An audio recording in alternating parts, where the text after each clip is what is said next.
Nearly everything we know about modern-day America can be traced back in some way, shape, or form to the American Civil War, and believe it or not, that includes football. In fact, my guy Will Wilson here at the Chickamauga National Military Park has a program called the American Civil War and Football. It's one of the many programs that he's excited to lead so that he can educate both adults and the next generation. You know, you can look at football and look at the Civil War and see very similar things, words and actions and how the game really kind of implements and uses strategy and tactics like you would in battles or in war. In 1921, Charles Daly, the coach of the United States Military Academy, called football a war game and described troops marching to battle, teams combating an enemy squad, scouts reconnoitering, and linemen charging.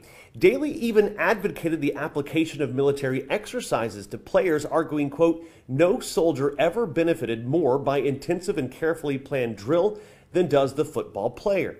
Where do we play football on? On a gridiron.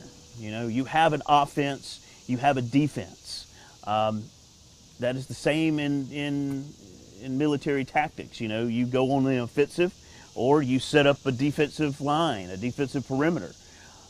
We see that here at the Battle of Chickamauga, where the Union line forms on September the 20th, making a crescent shape in that line, which is certainly a much more defendable position. Even in the breakthrough, when the breakthrough occurs on September the 20th, that is a break in the line, you know. While baseball might have been America's pastime, football was basically designed in the late 19th century to keep American boys tough. Some call the sport a metaphor for war. The first collegiate football game is actually played on November the 6th, 1869.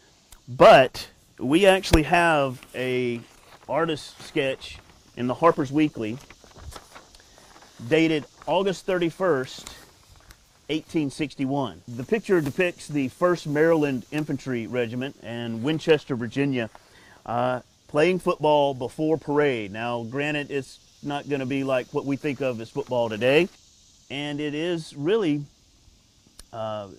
develops from there into what we know today. The South needed athletics, especially football, after the Civil War. During those bloody 4 years, 1 in 5 men, ages 18 to 45, died. Cities were decimated. The agrarian culture was nearly no more.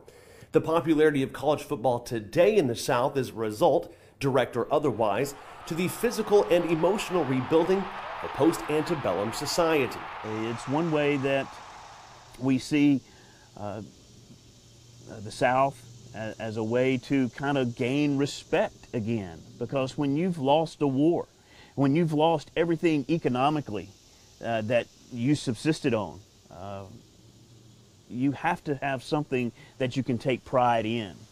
And when football comes along, that is the one thing that many in the South can kind of hang their hat on and begin to take pride in something that they once were not able to. Was really what was interesting to me is, yeah, absolutely. I mean, of course, you know, Pennsylvania, Ohio, football's big, but here in the South, you're almost like it's a cultural thing because it's a cultural thing, because that was something that really stemmed from, you know, the rebuilding after the Civil War. And what perfect timing for that story after this weekend. They're doing it over there at Chickamauga.